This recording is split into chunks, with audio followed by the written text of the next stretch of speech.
इस स्मार्टफोन को मैं बिना टच किए चला सकता हूँ। यकीन नहीं हो रहा है? एक सेकंड।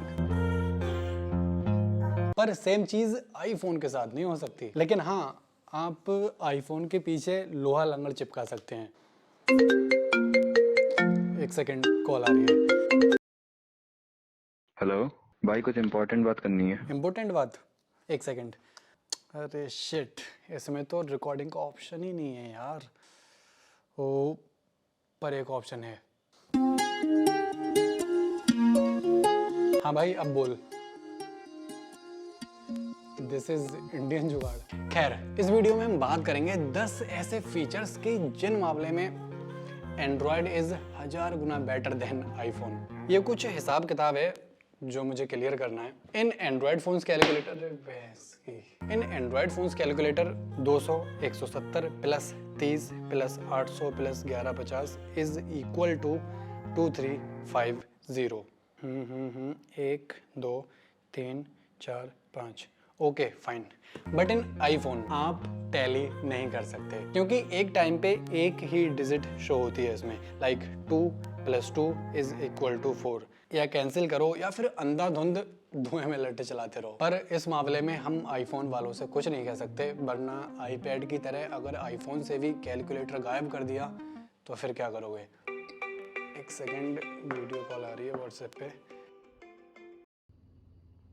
हेलो भाई, क्या हाल है? बढ़िया भाई, कुछ मैसेज किए हैं आपको, वो चेक करके बता। अच्छा, एक सेकंड लाइन पे रहो, मैं अभी देखता हूँ मैसेजेस। हाँ ठीक है, फाइनल कर दो। बट सेम चीज आईफोन पे, हिम्मत है तो करके दिखाओ। मतलब आईफोन में व्हाट्सएप वीडियो कॉल के टाइम पे और कुछ नहीं कर सकते। अगर मिनिमाइज करोगे तो वीडियो रुक जाएगी। आईफोन के बैक पैनल पर छोटी छोटी लोहे की वस्तुएं इसलिए चिपक जाती हैं क्योंकि it supports MagSafe charging.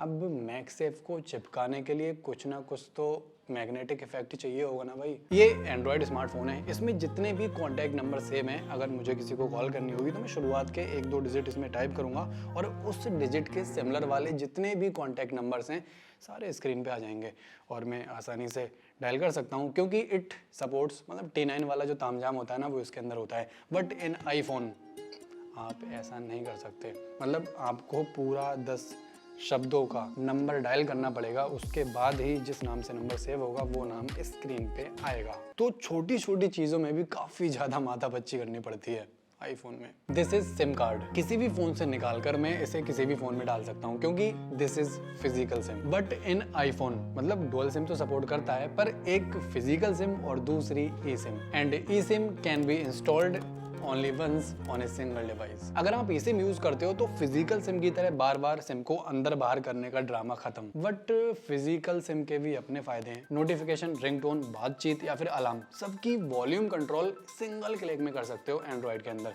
But in iPhone छोटी छोटी चीजों के लिए भी सेटिंग में जाना पड़ता है, क्योंकि आईफोन वालों ने अपने सारे साम्राज्य की जो कंट्रोलिंग है वो अपनी सेटिंग को दे रखी है। सेटिंग मतलब आईफोन के अंदर जो सेटिंग होती है वो। वैसे कुछ फ़ायदे भी हैं आईफोन के, लाइक भाई मैंने एंड्रॉयड फ़ोन ख़रीदा है 40,000 रुपये का। देखेगा? नहीं, बाद में देख लूंगा।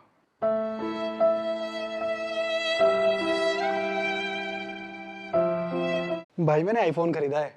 आईफोन दिखा। मतलब आजकल की दुनिया में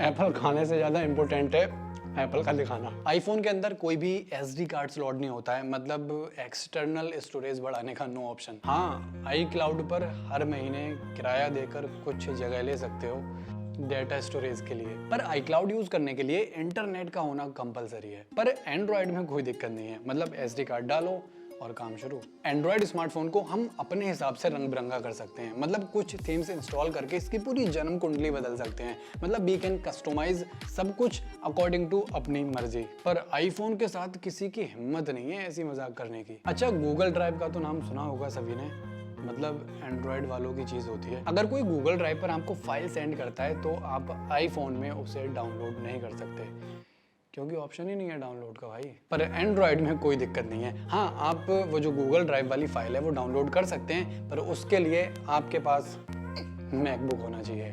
मतलब पहले आईफोन खरीदो, फिर मैकबुक। और ये बात मैकबुक पर ही खत्म नहीं होती है, मतलब इतना बेकार सिस्टम है एप्पल वालों का। मैकबुक के बाद एयरपॉड्स और फिर उसके बाद में एप्पल वॉच भी आपको खरीदनी पड़ जाएगी, जैसे मुझे मैकबुक के चक्कर में आईफोन खरीदना पड़ा। लेकिन एक बात तो है, अगर आपने एप्पल इकोसिस्टम में एक बार एंट्री कर ली तो बहुत मुश्किल हो जाएगा वापस से एंड्रॉयड पे जाना। मतलब डब्बा खोलते ही एयरपोर्ट्स आईफोन से कनेक्ट हो जाते हैं, घड़ी से आप आईफोन को कंट्रोल कर सकते हैं, मैकबुक से आप आईफोन को और घड़ी को कंट्रोल कर सकते हैं। मतलब सब आपस में एक दूसरे को काफी परफेक्ट तरीके से जानते हैं और काफी सही तरीके से काम करते हैं। अब काफी सारे भाई लोग हैं जो स्मार्टफोन से ही वीडियो एडिटिंग करते हैं, फोटो एडिटिंग करते हैं, पर आजकल भाई लोगों से ज्यादा बहनें वीडियो और फोटो एडिटिंग करती हैं। पर चलो अच्छी बात है। तो काइनमास्टर, पिक्सआर्ट या फिर जो लाइटरूम जैसे एप्लीकेशंस होते हैं उनकी सारी चीजें इनेबल करने के लिए आपको कुछ पैसे देने होते हैं। पर हमारे जैसे कुछ स्मार्ट लोग मतलब फ्री का मॉड वर्जन इंस्टॉल कर लेते हैं अपने एंड्रॉयड फोन में और सारी चीजें फ्री में यूज करते हैं।